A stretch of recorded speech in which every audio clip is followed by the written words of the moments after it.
दोस्तों, आपके घर में जो हनी की बोतल रखी है उस पर शायद लिखा होगा प्योर नेचुरल हनी, लेकिन कई लेबोरेटरी टेस्ट्स बताते हैं कि कुछ ब्रांड्स में असली शहद सिर्फ लगभग 20% ही होता है। बाकी क्या होता है? अक्सर माल्टोडेक्स्ट्रिन, एक इंडस्ट्रियल फिलर, एक प्रोसेस्ड पाउडर जो फूड इंडस्ट्री का सबसे सस्ता इंग्रेडिएंट माना जाता है। यानी आप सोच रहे हैं कि आप नेचुरल हनी खा रहे हैं, लेकिन कई बार आप प्रोसेस्ड फिलर खा रहे होते हैं। और सबसे शॉकिंग बात क्या है? रेगुलेटरी अथॉरिटीज को भी इन प्रैक्टिसेस के बारे में जानकारी होती है, फिर भी ये प्रोडक्ट्स आज भी सुपरमार्केट शेल्फ्स पर खुलेआम बिक रहे हैं। तो सवाल ये है, अगर रूल्स मौजूद हैं, रेगुलेटर्स मौजूद हैं, तो कंज्यूमर्स को पूरी सच्चाई क्यों नहीं बताई जाती? आज की इस वीडियो में हम समझेंगे इंडिया के फूड लेबलिंग सिस्टम की कुछ बड़ी कमियों को और देखेंगे कि कैसे कंपनीज लीगल लूप होल्स का इस्तेमाल करके मिसलीडिंग क्लेम्स करती हैं।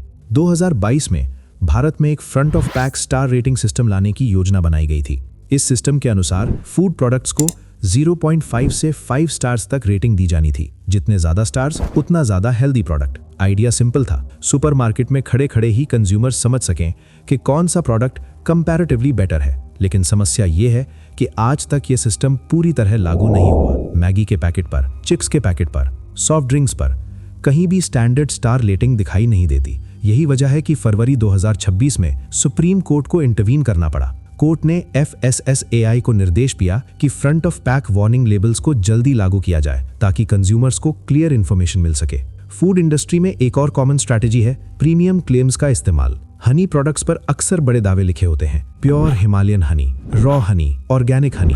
लेकिन Centre for Science and Environment की एक इन्वेस्टिगेशन में इंडिया के कई टॉप हनी ब्रांड्स का NMR टेस्टिंग किया गया। इस टेस्ट में डाबर और पतंजलि जैसे बड़े ब्रांड्स फेल हो गए, जबकि ये भारत के हनी मार्केट के सबसे बड़े प्लेयर्स माने जाते हैं। यानी जो ब्रांड्स खुद को प्योर हनी बताते हैं, उन्हीं के प्रोडक्ट्स की प्योरिटी पर सवाल उठ गए। और ये समस्या सिर्फ हनी तक सीमित नहीं है। रिपोर्ट्स में ये भी सामने आया है कि घी प्रोडक्ट्स में भी कई बार क्वालिटी और ऑथेंटिसिटी को लेकर सिमिलर कंसर्न्स उठे हैं। अब देखते हैं एक और interesting comparison, India versus Europe food regulations.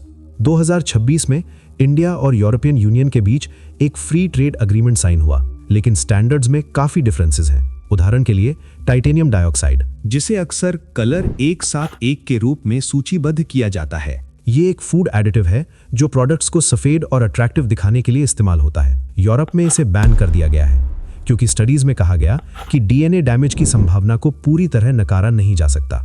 लेकिन भारत में ये एडिटिव अभी भी कई प्रोडक्ट्स में अलाउड है। शुगर रेगुलेशन में भी फर्क है।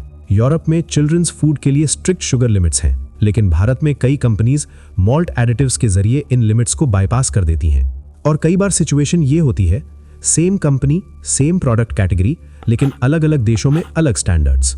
अब सवाल उठता है, जब इतनी रिपोर्ट सामने आती हैं, तो एक्शन इतना स्लो क्यों होता है? यहाँ जिम्मेदारी सिर्फ कंपनीज की नहीं है, सरकार की भी है और फूड सेफ्टी अथॉरिटीज की भी है।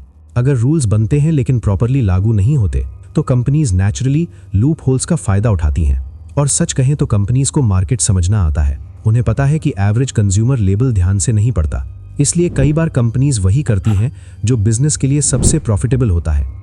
इंडिया का फूड मार्केट बहुत बड़ा है और हर साल हजारों नए प्रोडक्ट्स लॉन्च होते हैं। रेगुलेशंस धीरे धीरे इवॉल्व हो रहे हैं, लेकिन इस सिस्टम में सबसे पावरफुल स्टेक होल्डर कौन है? कंज्यूमर। अगर कंज्यूमर्स इंग्रेडिएंट्स पढ़ना शुरू करें, मिसलीडिंग क्लेम्स पर सवाल उठाएं और ट्रांसपेरेंसी डिमांड करें, तो इंडस्ट्री भी बदलने लगती है, क्योंकि आखिरकार सबसे बड़ी ताकत होती है आपकी चॉइस। हमारे चैनल को सब्सक्राइब कर दो। अगर आपको लगे तो बाद में अनसब्सक्राइब भी कर सकते हो।